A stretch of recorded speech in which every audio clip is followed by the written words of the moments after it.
KW here, and I want to talk to you today about games, specifically Dark Souls. Now, I've been browsing around in the YouTube world, and I've seen a lot of people make videos about Dark Souls, and I've pretty much seen one or two schools of thought. One are like people like E&B who would say, this game has organic difficulty, it kind of scales with the level of the player, and I've seen other people who are saying things like, the game is too hard, I can't play it, I died a bunch of times, it doesn't tell me anything, WTF, how can someone play this? And I kind of agree that both are valid points, because the hardcore gamer is basically going to see the game as a challenge. And you're going to have a more casual gamer who's going to see the game as too hard. However, I don't think those labels are exactly concrete, and this is why. In the old days of gaming, people who played games in the early, mid, late 90s, Mario, NES, stuff like that, if you wanted to get better at a game, if you thought you sucked at it, you just kept playing it until the point where you got better. And that's not just with games in general. That also applies to other things in life, let's say sports. I want to be better at playing, soccer, football, basketball, hockey, lacrosse, you name it. You go to practice. You go to practice, you learn different things, you get better. I mean, if you look at someone who plays in, a professional sports league, you look at, videos of them playing, you'll be like, okay, that guy's pretty good. Do you, catch a video of him playing in, 7th grade, there might be a disparity. They might still be good for that level. But bottom line is you don't get from that level to the next level by just doing nothing. You work at it. And that's the thing that I think that a lot of people have a problem with Dark Souls is very many games these days are pretty much designed where they hold your hand the entire time. So you never really have to work at getting better at the game. It just kind of walks you right through it. It's pretty much like a cakewalk. Now, I might upset some people by making this next comparison, but I want to reference Final Fantasy 13. Pretty much for over half the game, it holds your hand from Chapter 1 all the way up to Chapter 11. The game is holding your hand the entire way. And then when it lets go, it's kind of this sense of abandonment because I've had my hand held the entire way. You're now saying, good luck, you're on your own. What the hell am I supposed to be doing? Now, with Dark Souls, it doesn't even hold your hand from the very beginning. It just drops you off and says, good luck. Now, to some people, that's a problem because a lot of games these days are basically, oh, all I have to do is just press X, X, X, X, X, X, X, X, X, X, X, Again, I don't want to offend people with another comparison, but I'm going to say Lord of the Rings, War in the North. Or as me and my friends would call it, Lord of the Rings, press X in the North. Because basically, all you have to do is press one or two buttons in that entire game, and it's a cakewalk. Now, there's nothing wrong with that because there are games out there like that that appeal to people. They want to play easy games. Because one of the arguments I always see with Dark Souls is, oh, I have a 40-hour work week. I can't afford to invest time into a game, so I want the game to be easier. Okay, my response to that is, if you want a game to be easier, go find an easier game to play. I mean, it's not that difficult. There's several of them out there.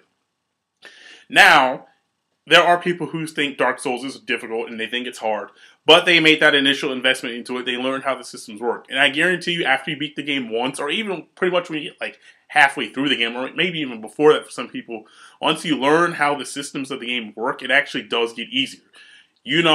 There's videos out there of people doing challenge runs where they don't level up anything at all and they stay with their starting equipment.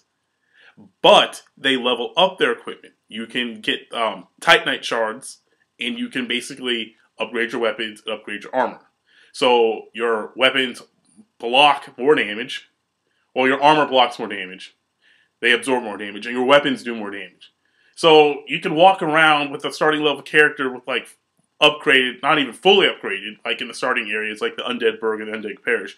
If you upgrade all your stuff to +5, there's going to be a noticeable difference in how much damage enemies are doing to you versus the damage you're doing to the enemies with upgraded weapons, as opposed to just being a flat-out base equipment stats, everything at starting level. So I think the problem that a lot of people have is that not that Dark Souls is too hard, even though there'll probably be some people who are just not going to get it. But I think a lot of people say, oh, well, this game takes too much time. But I honestly think that's an excuse because it doesn't really take that much time. It just is going to be a trial and error. And granted, a lot of games are built these days to where you can just fly through them. I call it kind of the Redbox Effect of oh, I'm going to go to a Redbox. I'm going to rent this game. I should be able to beat the game within a 24 to 48 hour period and I can take it back. Dark Souls isn't one of those games if you're just starting out. And I think that's the problem that a lot of people have, because games these days are now being built to be beaten within like a very small time window. Like when I was a kid, games, even shooters, were a minimum like 20, 30 hours to complete the single player. Nowadays, like those types of game shooters, you can pretty much beat, I think most shooters now can be beaten under 10 hours, with some of them being able to be beaten under 5. Because it's like, oh, it's not about single player, it's all about multiplayer. It's like, okay, I think that's a fair argument. At the same time, I think the gaming trend has kind of, I don't want to say devolved, but I'm going to use that word anyway, from where you had to like learn how to master a game, like anyone who played like Super Nintendo will know what I'm talking about, to where you basically can just basically be like X, X, X, X, X, you know, right all the way to the end of the game. And, you know, if people who like that, that's cool for you. But also at the old days, you had like niche games. And I'm going to go on to my second point here now. I know I've kind of been rambling. But in the old days, or not actually really in the old days, pretty much now, you know, games had a market. Like, if you liked real-time strategy back in the day, if you were playing Red Alert, you probably weren't going to play something like Panzer General or any other game in the 5-star series, because they were just two completely different games. And that was cool. You know, if you like shooters, you're probably not going to want to play Final Fantasy VII. You know, that's just the way it works. But nowadays, developers are going on this trend of, oh, our game did X well, we should now broaden the audience, or widen the audience, or whatever type of words they use. Believe the Dark Souls, one of the Dark Souls people from FromSoft said they wanted to globalize their market. And basically what that says is, we want to expand now from this niche core group we had into a more broader spectrum. And that kind of scares me, because I am a big fan of, like, you know, the old school isometric Baldur's Gate, like Icewind Dale, things like that. I really love Dragon Age Origins.